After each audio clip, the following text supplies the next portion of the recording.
Hello, friends. This video will introduce the basics of Jewish life that will run alongside our focus on prayer and our spiritual practices track. Let me begin by a little bit about my own story. My wife grew up with a strong Jewish identity. She had her bat mitzvah at the local conservative synagogue in Knoxville. She went to Jewish overnight camp every summer. Her family taught her that Jewish identity was important. It just was who she naturally is. I, however, was raised totally secular with not much more than a general awareness of the Jewish heritage on one side of my family. And it wasn't until I came to know Yeshua and then met Raina, all on my Appalachian Trail journey, that I began to wonder about my own Jewish heritage that was vanishing from my family's memory. Being a follower of Yeshua and being a Jew for Raina was a no-brainer. It made no sense to her why she would have to, give up her Jewish identity, which she had grown to love because she now followed the Jewish Messiah. It was different for me. Jewish life felt overwhelming for me at first. I spent countless hours wrestling with Pauline texts about law and grace and Jews and Gentiles, wondering what role my own Jewish heritage played in my walk with Yeshua. I remember an important moment for me. I'd just finished watching the important Holocaust remembrance movie Schindler's List when I felt the Lord impress on me the importance of my Jewish identity, and I wept. Reconnecting to my Jewish identity was a long journey for me. On the one hand, once I knew that Jewish life was such a treasure to Yeshua, and that my family's transgenerational Jewish identity was dependent on it, that he wanted my children to grow up Jewish in the Messiah, I felt the temptation to just jump in headfirst and try to do everything as observant as I could. But I soon learned that built into the fabric of Jewish life is a sort of hierarchy of values.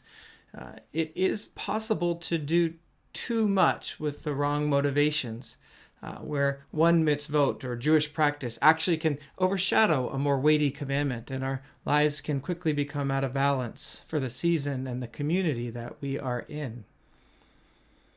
More orthodox is not necessarily following Torah better. I was overwhelmed with trying to awaken my Jewish identity and to live a Jewish life. I had another moment of clarity when I learned that I must not try to do everything all at once. Instead, I could see Jewish life like a treasure chest and gradually take out one treasure at a time as I was ready, work with it and shape it and integrate it into the other aspects of my life. Jewish life is not a series of checkboxes to do in order to win God's favor. Jewish life is simply a life that is interwoven into the life of a wider Jewish community in covenant with God. We moderns are hyper-focused on our individuality. For us, individuals shape and form community, but biblically, communities shape and form individuals. You can't live a Jewish life alone.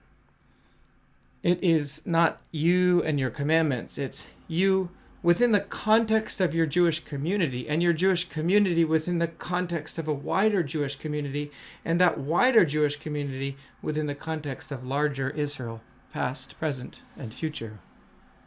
Jewish life is lived within a covenant of love with God, and is intended to arise organically from a heart filled with God's love.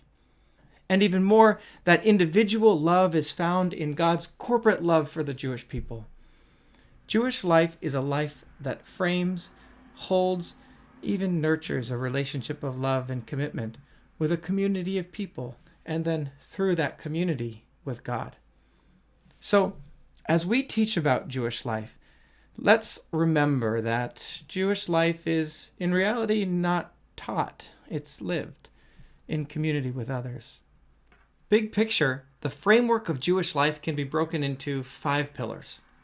Prayer, Jewish calendar, which includes Shabbat and holy days, Jewish text and learning, kashrut, and Jewish life cycle events. Of course, all of these are interwoven into Jewish community. Now, we'll focus on a different one of these pillars, each unit, over the course of our class.